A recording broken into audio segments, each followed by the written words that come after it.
who are supporting the Lighting Police project joining. Hello, Jane. Hi. Welcome. Thank you very much for being here with us today. I'm just gonna start with an introduction and then I'm just gonna go straight to you and your amazing project. So, first of all, I would like to ask everybody to share with us where you are watching this video today. Just write on the comments where you're joining from. The Lighting Police team is active on the chat and they're going to be also interacting with you and responding to any possible questions that you might have for the project, but also for the live today. You're also very welcome to share with us directly your questions. On Instagram, if you have seen it before, there is this icon down in the right corner where it has a question mark. So you can write there your question and we will be very easy to watch your question and respond together with Jane. So, I'm Katya. I'm the founder of the project. I'm a lighting designer. And today, as many of you might know, is International Day of Light. And we thought, together with the team, it's a great time to start our very first Instagram live session. We approached Jane Slade, that I had the honor to interview on the Women in Lighting project a few months ago. And we invited her to join and talk about your fantastic project, Jane. So I think I'm not going to introduce you and I will let you introduce yourself. I think everyone who is joining today have already searched your project on Instagram. This is how we also find about you.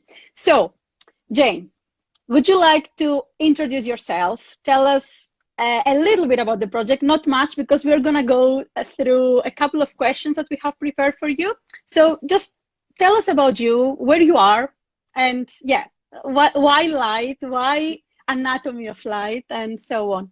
Okay, thank you. Perfect. Thank you, Katya. It's so great to be here with you. And I just want to thank you and the Lighting Police for putting this all together. And I can say that when I first met you and you popped on to Zoom right before I was to record the pre-recorded episode for VLDC.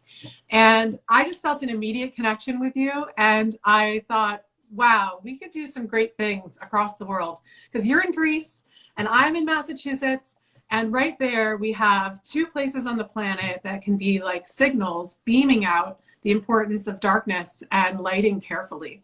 So I just already feel your signal pumping loud, and I'm so excited to try and get more signals to beam out this importance and to help humanity remember that night is 50% of the planetary experience, and it is as old as humans.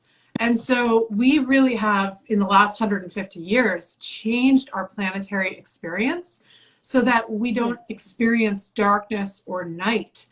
And it's actually a pleasure to be here in our Instagram communities because my Instagram community is so important to me. It has been like a stream of consciousness that I don't always know what's going to come through or what I'll say. I'm just really speaking to the portal of this community and the message that I know that is emerging, but it's also emerging within me. And I'm not always 100% sure of how stuff to share. Yes. Exactly. So it's just been an amazing experience. And I will say that I started this Instagram community anonymously in June of 2020 because I knew I had to find my own voice separate from anyone who knew me. And so what came through was just a new side of myself that I myself am getting to know. And so I just want to thank everyone for being a part of this journey. Fantastic. And I think also, Jane, you're an author, correct? Because this is how on your title, I have read author and researcher. So for me, something that really attracted me when I find out about your profile, and that was a long time ago, before the invitation on the virtual lighting design community that you mentioned and the Women in Lighting interview that we had. a few months ago, it was this poetic approach on light and darkness and the night and the protection of our skies, but also how you have been approaching light pollution. And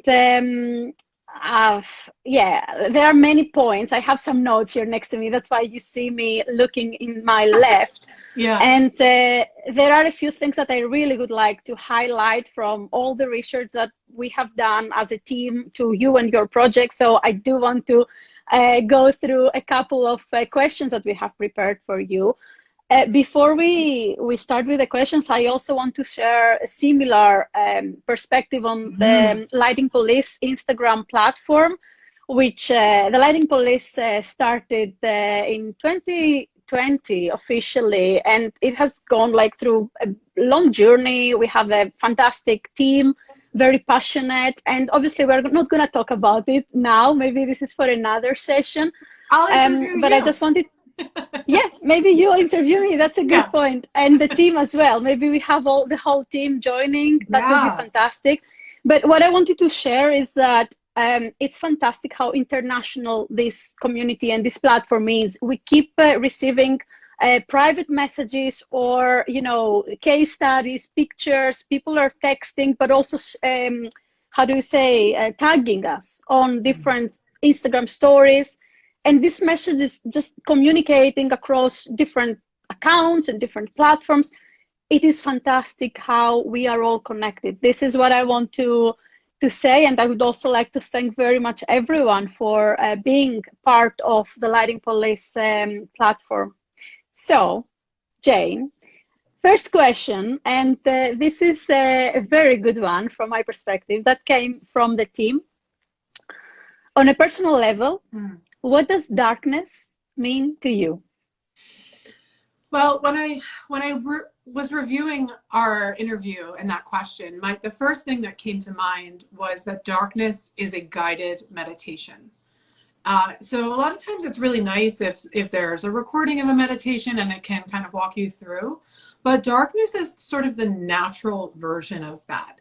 It cloaks your visual system. In fact, our visual system takes in more information than we can ever possibly do anything with. And therefore, it's really our perception and the choice of what we focus on that ends up becoming our reality. So but something that's funny is when you asked me right here about, or we were just talking about the poetic aspect of my voice. That's the thing. I was in 2019, I also make jewelry, and I was talking to this jewelry coach, and she said, who's the artist? And that was such a profound question for me, because I realized that no one knew who the artist was. I had gone into all of these lighting conferences, you know, as a strict professional, not bringing anything personal into my work, and just talking about journals and citations and making sure that everything was scientifically crisp. And that's the thing about darkness and the night, is that's actually when we become our most human. We wear pajamas, we cuddle, we are vulnerable, we eat, we lay down, we do all of these things that are so not professional. And so what I think darkness really is when we really just let ourselves kind of turn off from these professional responsibilities, which are amazing. It's great to have a job and to work and to be professional and keep things very sterile. There's a lot of function to that. But when I started the Instagram community anonymously, it was deliberately to cut away from those clinical boundaries that I felt so strongly. So that your work and yes, so that I could find a voice that was more whole and more willing to be vulnerable and to talk about the human condition in darkness, because we're really only talking about the human condition in light in our current discourse. Yeah, that's a very good point. And it can make us also reflect on, in general, like, when are we really relaxing? You know, what are the moments for each of us that we feel more connected with ourselves, with just switching off, as you said. Yes. Yeah, that's a very good point. So the words we use when talking about light pollution. So you see, now we go straight into light pollution, but we will Yes, be coming in and yes, out yeah. on your project. But the words we use when talking about light pollution and anything really shape the way we react, right? Light communication, it's very important for everyone. So when we think about light pollution as a word, we react spontaneously to the topic, and the words have a meaning and have a big they're heavy words, if Mm-hmm. I can say. And I Mm-hmm. have heard you listen to your talks before talking about light pollution as a word, and I would really like to know more about it. How do you think those words are reacting to people?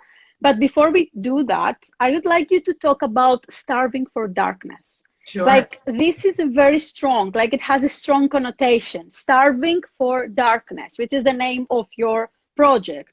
So have you done this intentionally?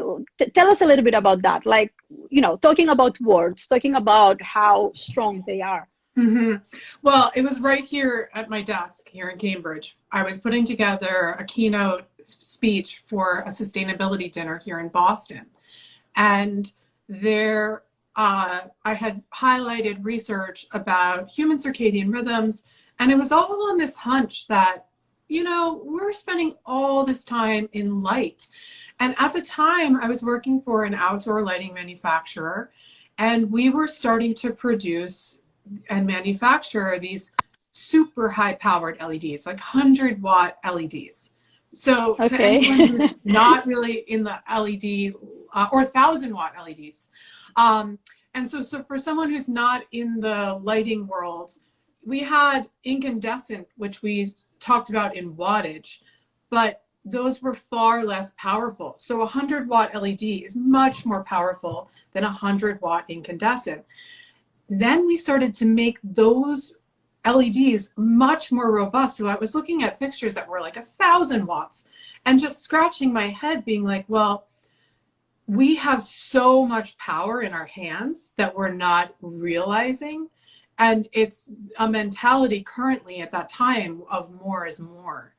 And so it just got me thinking. And so the research really uncovered the need for darkness and the arc around the natural daylight cycle. And when it came time to title that talk, I fashioned together the words starving for darkness. And they have a nice ring to them. And that's what I was really angling in at the time. It summed up the topic, it had a nice ring. But what I did not know at the time was that those words became a guide that have changed the trajectory of my life, how I think, and my career. And I've always been a nocturnal person. My mother would always say, oh, I'm going to bed. You're refusing, but I'm going to bed, because I was always so nocturnal. And I think one of the things that I loved about it was that the world shuts off. And I'm a very empathic person. So when the world is off, I get all this space back to feel and to really pursue. That's strong. And so I think that I've always been nocturnal and loved that feeling of everything else, no threat of bother. So I think starving for darkness, I think I kind of lived it as a young adolescent, enjoying that quietude and that exploration time. And then after I named that talk, it became unknowingly this lens that has changed my whole life. I think my Your life will be forever perspective. changed. Yeah. Yeah. Yeah, that's very, very strong, and thank you for sharing. I mean, it's also a personal path, so I really appreciate that you're sharing this with us here. So yeah, words have power. Yeah. That's part of the communication story. So starving for darkness, then. Now I think it's also a good point to tell us a little bit more about the starving for darkness as a project. Like, we talked about your Instagram page, Anatomy of night, like what is the connection between the two and the name? Like tell us a little bit about this so we know a bit of behind the scenes on your project. Is it the same? Is there two different projects? Yeah, tell us about it. So actually I had an epiphany since we last connected. So this will be new, Katya, which is okay. okay. So Starving for Darkness what came from a deep interest originally in the impact of light upon humans. And that diverged quickly into really the light upon wildlife, because what I realized was that there was an unchecked natural disaster happening right in our field of lighting that no one was paying attention to. And you can care about humans all day long, but we're one species. And if we're leaving all the other species to just deal with the light at night, I mean, that honestly gives me chills to just not bother with that problem. So that's where my focus went. And at the time, I purchased the domain name anatomyoflight.com. And so that became the housing for all of the writing I was doing in LDNA magazine, etc. And then I also started this jewelry company, and that also made sense to call it Anatomy of Light. And then I was like, the waters are getting muddy here. So I ended up putting all of the dark sky advocacy on Anatomy of Night, which is now the Instagram. And then that took off so much that I had to take the jewelry store down. I didn't have time for it. So we have Starving for Darkness, this lens, Anatomy of Night to hold all of my writing. And the recent epiphany is that Anatomy of Light is the next pursuit of this project. So I'm also a yoga teacher, and I really believe, and this might delve into some of the answers to some of your future questions, but if we're going to sell darkness, it's not just turn the lights out, call it a day. There is such a meditative value to darkness and a meditative value to the arc of light. And so Anatomy of Light is a project where I will be developing movement and sequences around the natural daylight cycle to develop circadian-based yoga. So that's on the forefront, but so that's... Wow. Yes. That's amazing that you're actually sharing this. I believe first time here, first time live. Yes. Well, not exactly. live, online here.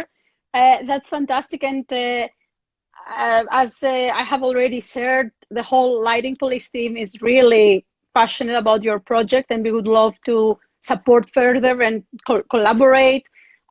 Not many people know about this. I'm going to tell it here. I'm also a certified yoga teacher. So you are? Yeah. Oh I'm not talking about this, but the reason why I'm sharing that is that we could definitely do a session following what you're doing, you know, in 2 different territories in the world. And I'm sure that we will find more people to join.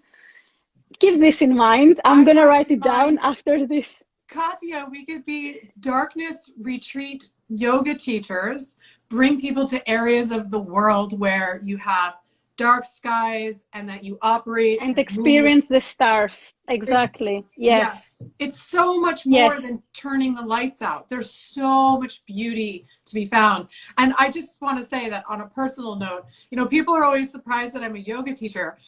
You just surprised me in that way. But I saw the expression. But I really believe that level of practice and connectivity actually, it's not a diversion away from other activities. It supports and enriches. So I'm sure as you've been on your mat, how many times has there been a moment of reflection that informed work and vice versa? Yeah, absolutely. And it's all about light, you know, and then again, it connects with today, which is International Day of Light. Nothing is, you know, by coincidence, I think. But now that you mentioned about the stars, I think it connects greatly with one of the questions that we have put here, which is, what do you think people think when they listen to the two words light pollution? Like, Mm. what do you Mm. think that they understand, and what it means to them? And maybe you have already shared, through your content, maybe you have some answers from what people are sharing with you. So we are really, really curious to know what you think, what if people have given you any feedback, and also for everyone who is watching this discussion today, please do share with us what Yeah. light pollution feels for you, what those two words mean to you. We are really, really interested to investigate this more, because we agree with you, Jane. Light pollution, as two words, they are not making justice of Mm. this whole situation. So if you would like to go back to share with us what you already shared with me a few months ago on the previous interview, why you think that light pollution as a word is not all right. Yeah. And then we go to the next part of the question, which is, what do you think people feel about those words? Okay, let's do that in that way. Sure. I've always known and felt that light pollution has been regarded as a nuisance. And I knew that that was wrong. But I didn't realize until actually this October, and I was on a long drive, um, that it's actually a misnomer. Because when we talk about air pollution, air is being polluted. When we talk about water pollution, water is being polluted. When we talk about light pollution, light, which we often love and revere and put on a pedestal, is the polluting agent. So we've Yeah. already twisted this around, and a much better term is night pollution, because light erases night, and it completely changes how this time period is perceived by all living things. It changes how we think, it changes how we feel, it changes our decision making, it changes how we relate to our other species, to our own species. It is a massive shift in perspective. And so light pollution really does not elicit this alarm as a term. And so not only is it not a misnomer, it simply doesn't serve us. And so I've written that we should really be calling it night pollution. Night pollution. Yes, I think it's a far better term. Yeah, yeah. And what do you think? I mean, also, I shared this already with you, that I have never read or listened to an explanation like that. And when I first listened to your words, air pollution, what air pollution and water Water pollution, every pollution. water pollution, Yeah. like it automatically made sense. Like I had a bulb that it was just on, and Mm-hmm. I think this is very strong. We need to communicate this more to everyone, and especially to people outside of our lighting industry. And Yes. this is also what we are doing here in the Lighting Police project. We aim to touch and raise awareness to the general public and let them observe and feel how great the right light in our lives is, but also when and where it is needed. Mm-hmm. And to the last few, well, weeks, months, I would say, we are talking about light pollution. This is the topic that we are highlighting on our account. We are creating content, we are searching and investigating cases and so on. And the amount of feedback we have received from multiple people and multiple organizations, and it's amazing. And we need to collect all of this and Mm-hmm. rephrase a little bit the words that we are using. So this goes directly now to, do you have any feedback, Jane, from people? Maybe you have asked them already, what do you feel when you listen to light pollution? Like, do Mm-hmm. you have any feedback to share with us? Well, yeah. So I give my presentation Starving for Darkness, which the first one was about humans, but the core of my work. That I give that presentation, and no one ever comes away from that presentation. It's about an hour long, because I don't believe you. Really, what people offer me is like, oh my gosh, I never thought of it that way. So it's it's really that I have to guide people through for whatever reason. Are we having connection issues? I'm not sure. I hope it's okay. Yes, Um, I can hear you very well. I also get a little bit of interruptions, but I do believe that we are good. But can somebody on the comments please okay, write if no you can problem. hear as well? Yeah, that would be great because there is some sort of delay. So let us know if you can experience the live as we do, just in case. Thank you. Good. Yes. Um, so light pollution. What was the question again? We were just talking about. Yes, sorry. The question was, how do you think people perceive the two words, light pollution? Like, how do they feel when they listen to it? Especially the ones who are not in the lighting design industry and they don't understand, you know, the Yeah. numbers and the technical issues. Thank you, everyone, for sharing those comments because now we know that you can actually hear us. Thank you. Hopefully it gets better. I don't know why it was doing that. Yes, yes, yes. So what I hear when people hear light pollution is it is not only just simply a nuisance in reality, but it's a nuisance to have to deal with one more thing. And so this is actually a good segue because what I've realized, I care deeply about wildlife, but wildlife will never be enough to turn the tides of industries. If it were, we would have other harmonic systems developed for our world. And the thing is that light pollution is a nuisance because it's one more thing people don't know how to tackle or deal with. So but what's funny about it is that we're so inundated and we talk about terms like language and burnout, and we always have phones in our hands, which is basically like opening up the entire world through the internet, giving direct access to us at any point in the 24-hour cycle. And this barrage of information is not only a nuisance, but it is a meditative crisis. So when people hear light pollution, they don't even want to deal with one more aspect of climate change. However, it is more in why we feel so burnt out, why we are languishing. So it's not to call it a nuisance really undermines what it really is, because it's this constant distraction that has met us at every front of modern life. So what people hear is something that they don't want to deal with, but when in reality, actually, a lot of times so much burnout.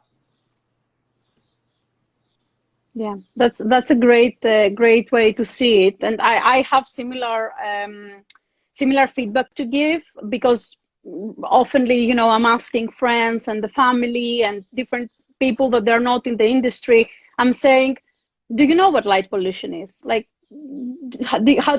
tell me, you know, tell me what do you think it is? And the response that I got is, well, I don't know. Well, is it this glare? Like, you know, people are trying to give an answer, but then they don't know.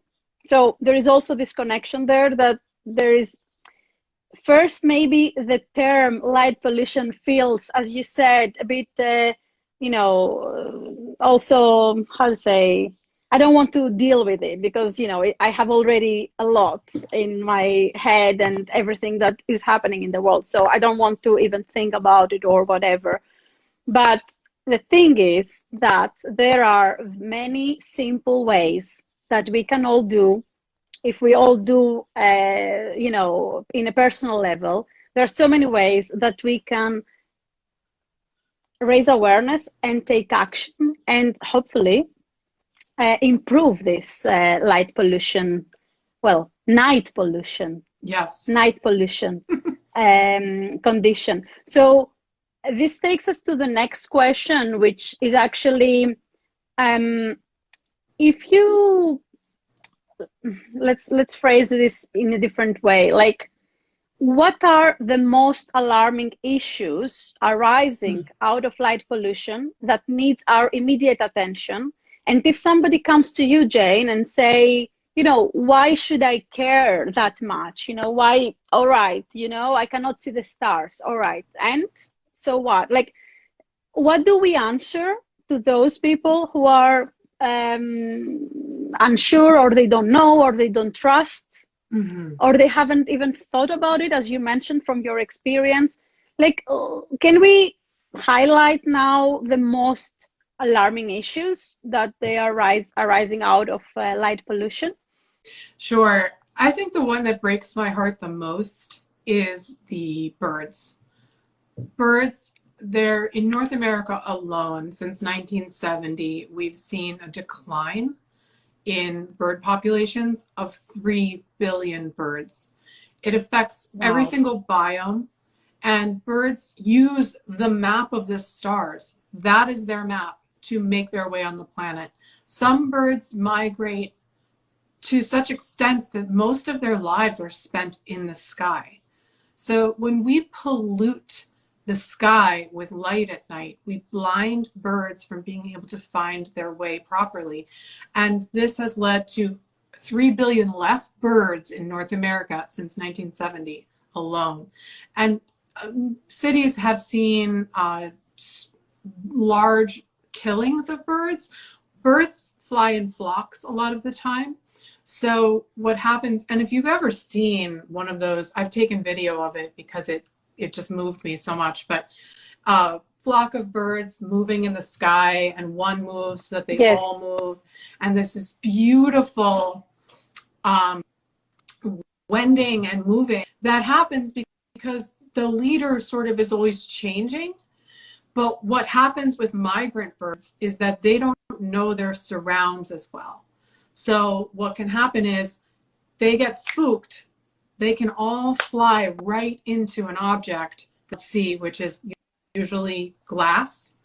And a lot of times glass does not read as an object, it reads as a void or the mirage of a tree. And the transparency. So, yes. So recently the residents of Philadelphia woke up to dead and dying birds littering the streets.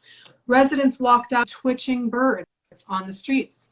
And it's absolutely heartbreaking to see. And so cities have decided to start changing their light levels. And it's a start. It's a gestural response to the movement of, it's not just birds who migrate. Whales migrate with, they astronavigate. Dung beetles astronavigate. This is a basic migratory mechanism that we're blinding movement of animals. And so actually I was recently learning about the wall that's being built in the United States.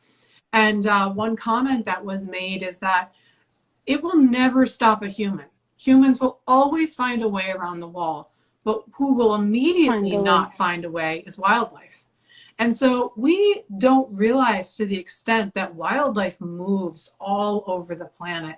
And when we build blockades of walls or blocks, we change how animals move. So that move and react is the most heartbreaking of it. And Jane, do you think that I mean, obviously, for people who are connected with nature and care about planet Earth in general and all the wildlife, the flora, fauna, everything, except of, only ourselves and our, the humanity anyway.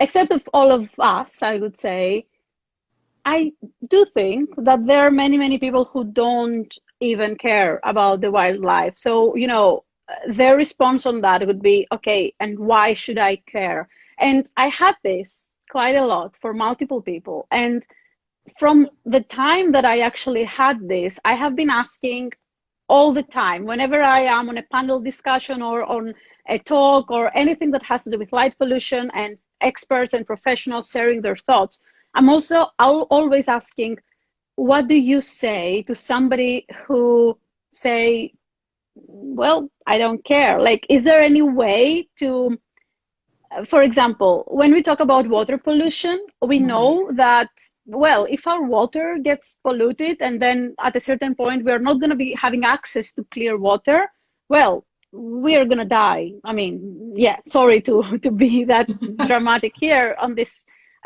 discussion, but this is what it is. So I just feel that people don't really understand the volume of what night pollution, uh, light pollution is, and how it affects us. Because we have been talking about the birds. We have been talking about different case studies that you can also see on the lighting police profile.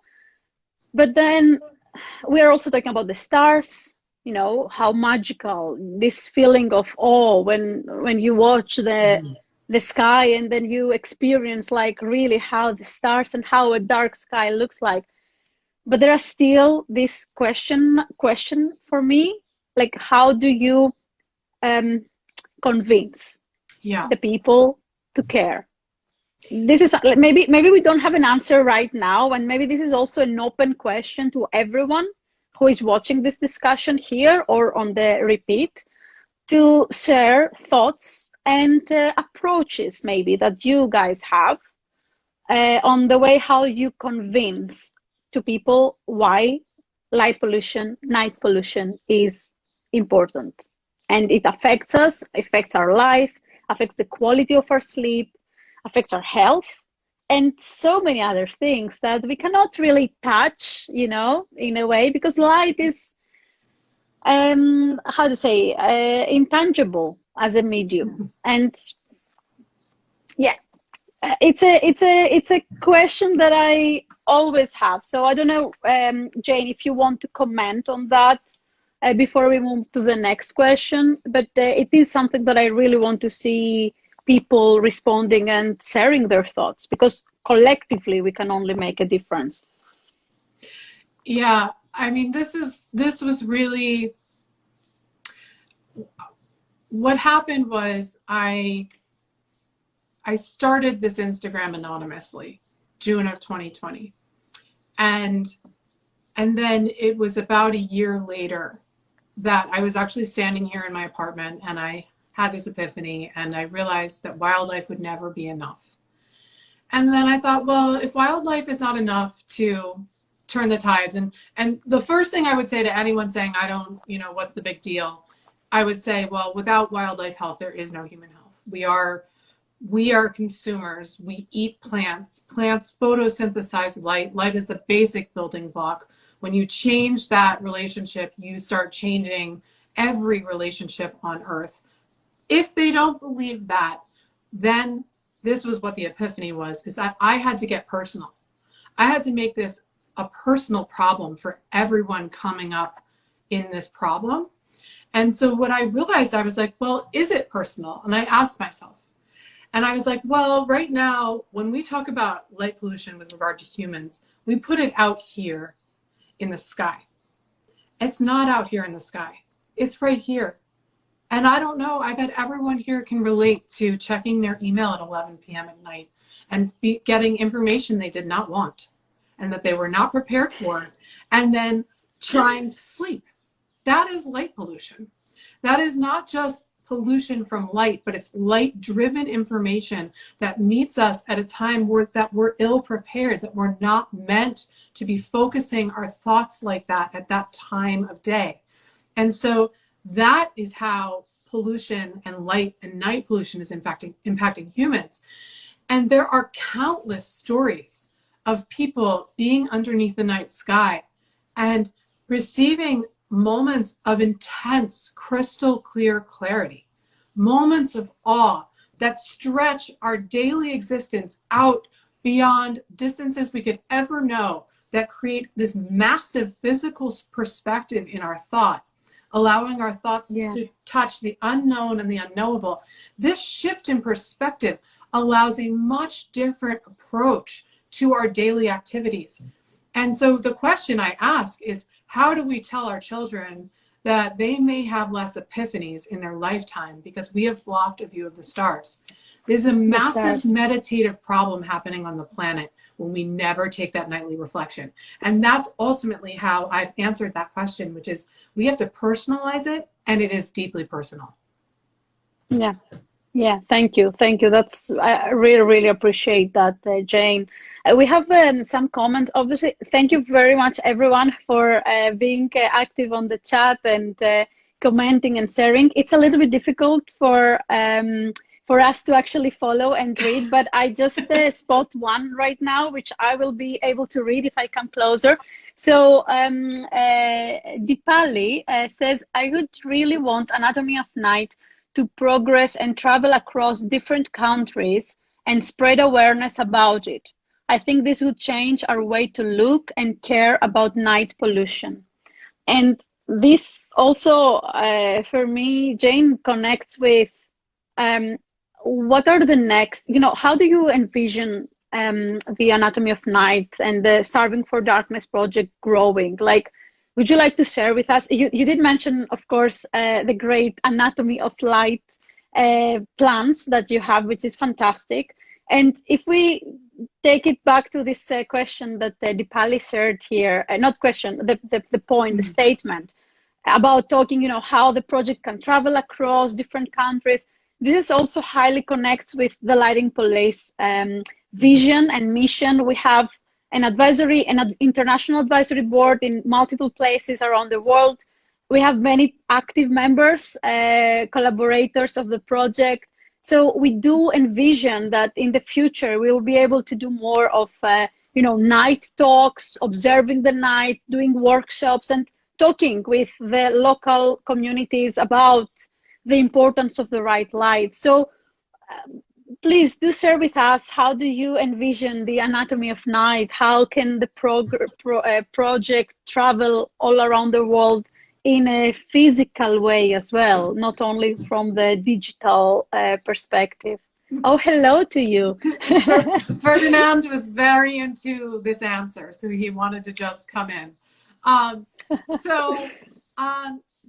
currently writing a book, Starving for Darkness, and in that book, I'm developing rituals around the natural daylight cycle. Humans are very ritualistic species.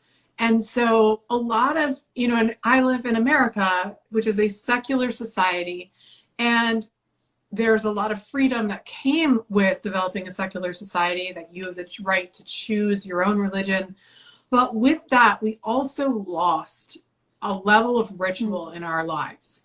And this is a loss. And so I want to develop more meaningful rituals around the natural daylight cycle, non-secular, but still developing a sense of meaning that marks time, that really gets humans to reconnect with the non-virtual light, but the actual natural daylight cycle. So Dipali, thank you so much for your question. And I think, honestly, it's such a pleasure to be here with you, Katya, and the Lighting Police, because we need more voices. And I absolutely, the plan is, and it's kind of been funny to be in this meditation of non-travel, and so much of the power of thought has come from the fact that we've had to sit still. I'm sure you felt that too in your work and how things have emerged, that we're like kind of forced into this pressure pot to kind of really think things through. And I will say that I would anticipate in the next 2 years, it's not just myself, I think a lot of people have been meditating about a future that they are looking for. And I would say around 2024, watch for amazing ideas to emerge. I think that there's going to be people who have taken these 2 years and an idea, and you're like, oh my God, I should have thought of that. But it wasn't just a thought, it was many thoughts that developed into that idea, and that takes time, and that's what we're just coming out of.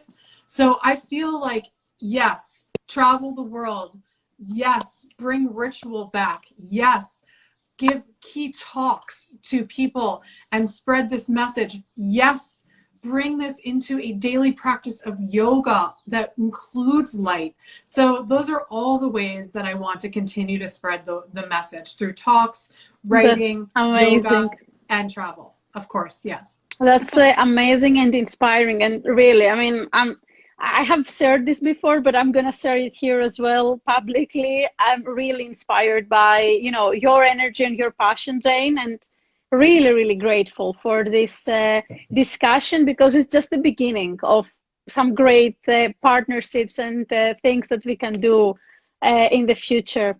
So this takes us to, we don't have much time left, but we have a few more questions. And the question that is very, two questions, okay? Two last questions. So on one of your talks, you were mentioning about a movement to switch off the lights collectively.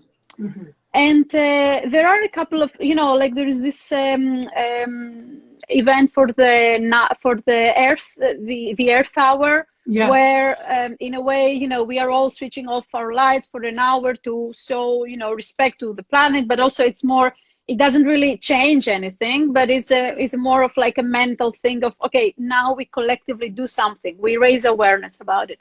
But I remember that I watched this part of your talk. I think it was on the virtual lighting design community, the VLDC, on the episode 6, the politics of light.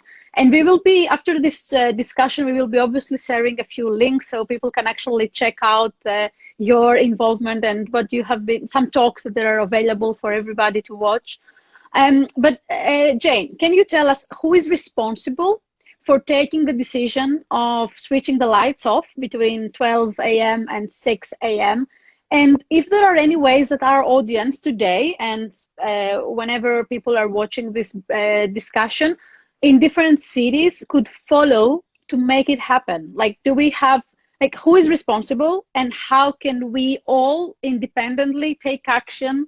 Who should we contact? Mm-hmm. How can we approach it?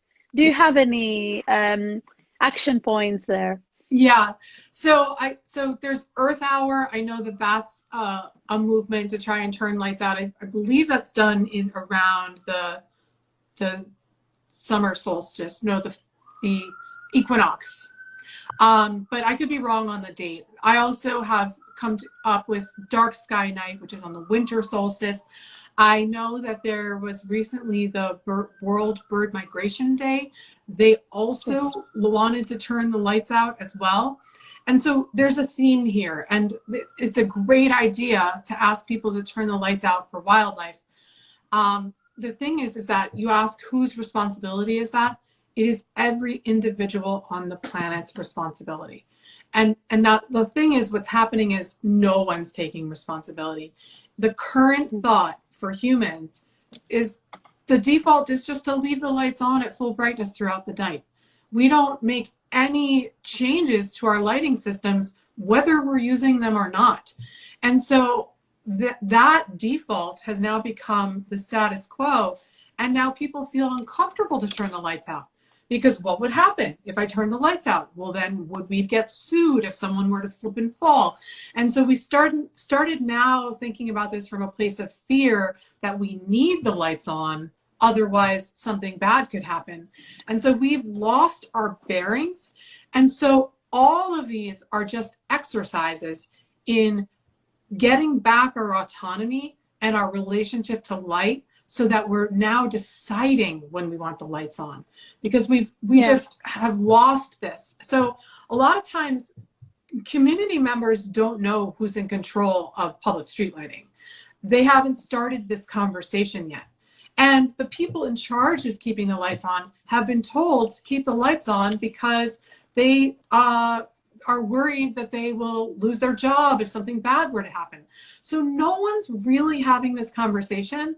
And people always ask me, they say, what's the new dark sky technology? How am I going to get the, and I tell them, technology is the problem.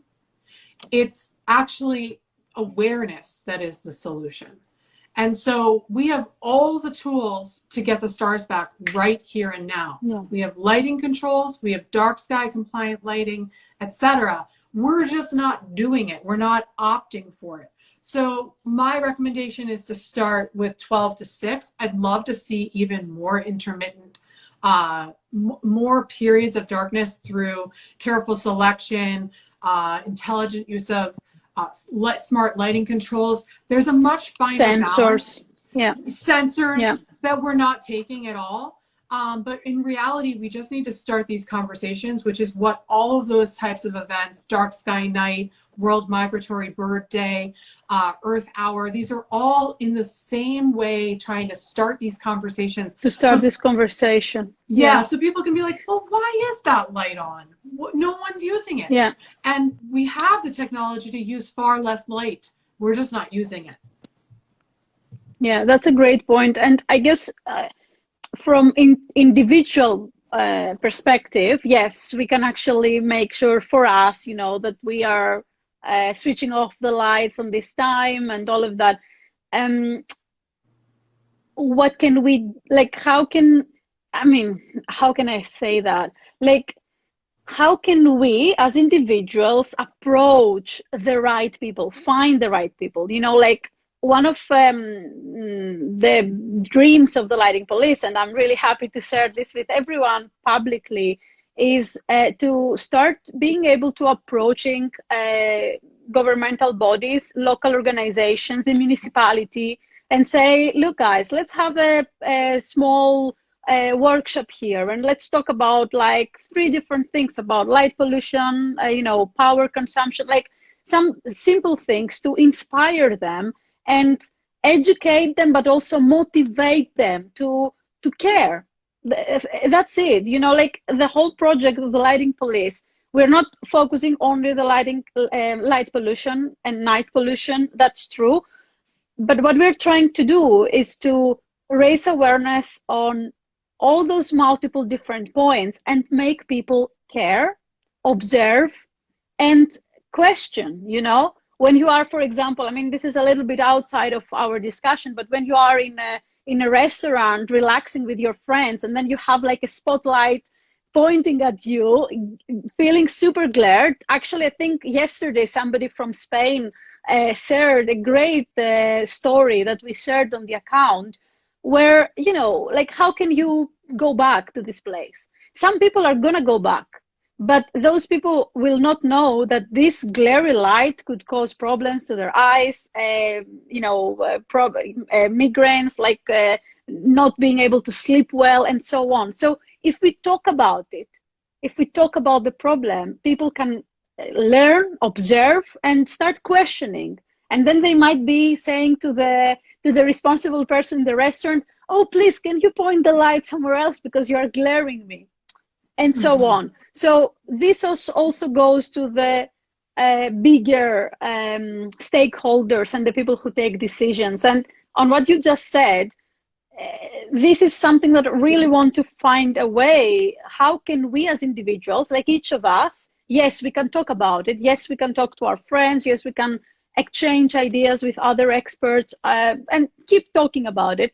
But how can we find a way, in a professional way as well, like in a, not professional, sorry, official way, to approach municipalities and electricians of the municipality, you know, the right people, the people who are, as you said, afraid to turn it off because of safety or other factors. So here is something, again, that I would like everyone to share their thoughts when you will be watching, and now as well on the live, but also when you will be watching this discussion. Like, talk about it. Let's find ways together to actively, as the whole world, take action to talk about those issues. Yeah. And yeah, it's strong. Like, I mean, what you're saying, Jane, and you know, like those workshops that you are doing as well for the Starving for Darkness. Like, I think those are the ways to tackle it slowly but surely. Well, I see now a couple of other questions that I have here, but I think I would also like to ask our audience, like, if you want to, we said that in the beginning, there is this symbol down there in the right corner where you can actually ask your question. If you do have any questions for me or Jane, please do share it there so we can very easily answer it straight away.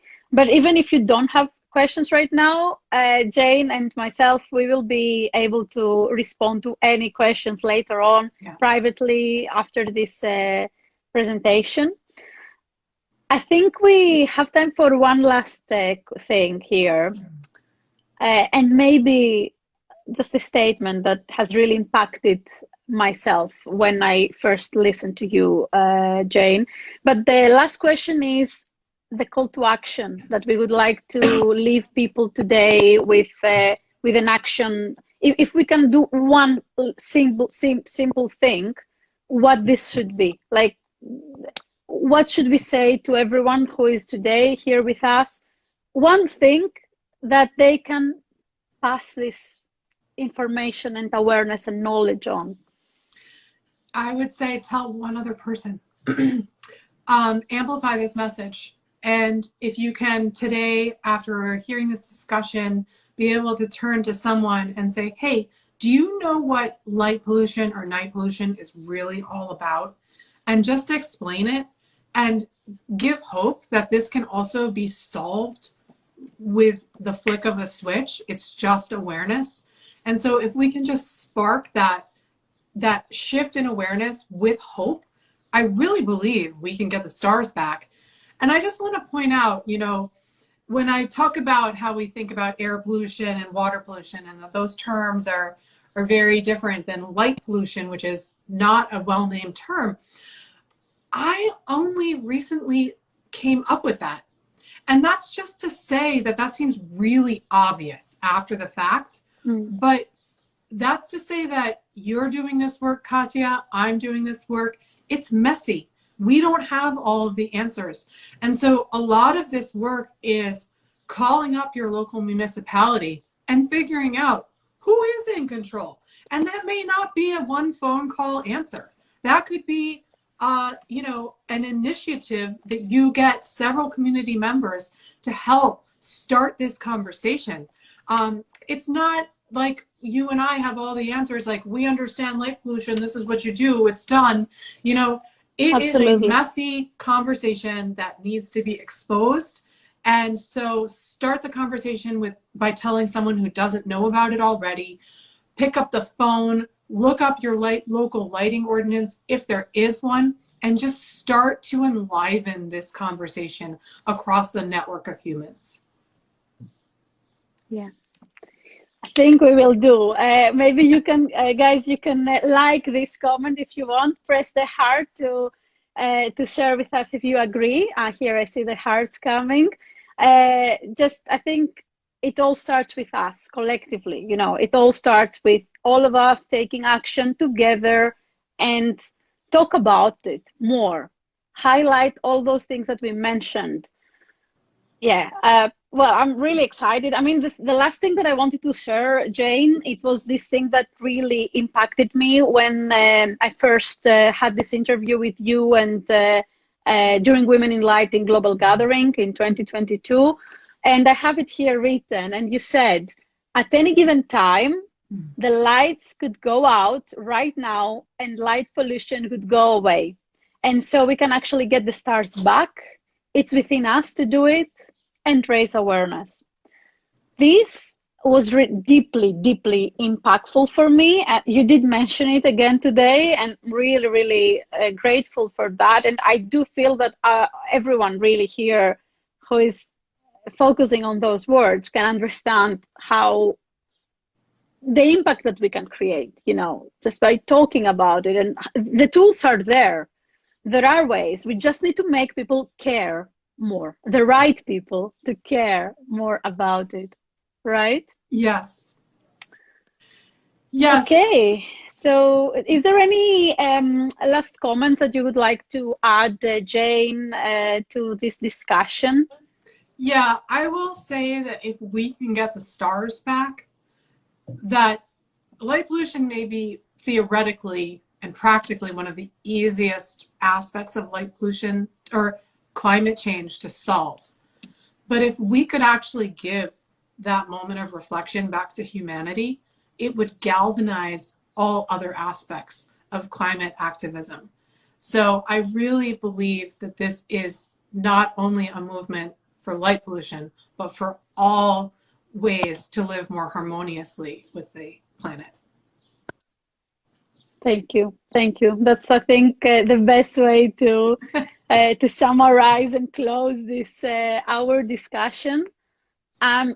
First of all, on behalf of the Lighting Police team, Jane, I would like to say a huge thank you for making the time, and it is an honor for us to spend, the International Day of Light with you, talking about all of those initiatives that you are preparing, and also sharing with everyone that we are really, really here to support you and take this, in multiple zones, in multiple ways.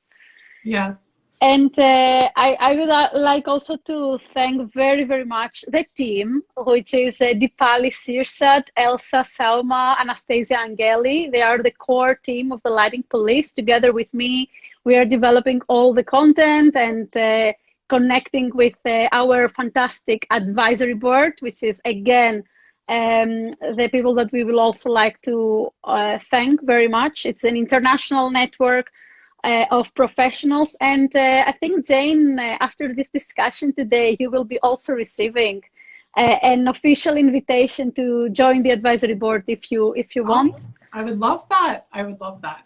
Thank you. We like the Lighting Police project is really growing, and we have been the last 2 years now. We have been inviting on multiple different events and talks, and we have been running some social media challenges where we are giving you all the opportunity to share with us and respond to the different things that we are sharing. So I'm really, really positive, and I do know that this is just the beginning. So if anyone would like to reach out to us, have ideas, have things that they would like to do in their country, you are very welcome to reach out to us. And I'm sure also Jane will appreciate the direct communication with all of you guys if you want to connect. And I think this is all what I had to say. Jane, would you like to share some last words before we close this session? I just want to say I would be honored to be a part of the Lighting Police Advisory Board, so thank you. And I really believe that I just want to thank everyone on the Lighting Police team and yourself, and to point out that it's a lot of women doing this work, this moon work, and that there is such power to this energy that we're putting together to kind of protect the feminine of the night. And so there's something special there. We can talk more about that at other times, but I want to thank you for having me and for allowing this forum to take place, and that everyone here actually has the power to help get back the night. It is an infinite subject matter, and there's so much to develop here. It is absolutely rich. So there may be ways that we haven't even touched upon that you could contribute. So it's just an honor to do this work alongside you, Katya. Don't look to your neighbors, be the change. And yes, thank you so much. Thank you. Be the change. I think that's the slogan of ending this discussion.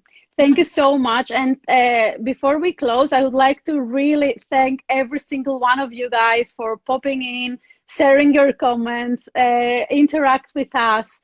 And there have been some great comments. Jane, I'm sure that Dipali from the team is going to be sharing with us a few of the wonderful comments and questions that people shared here on the chat.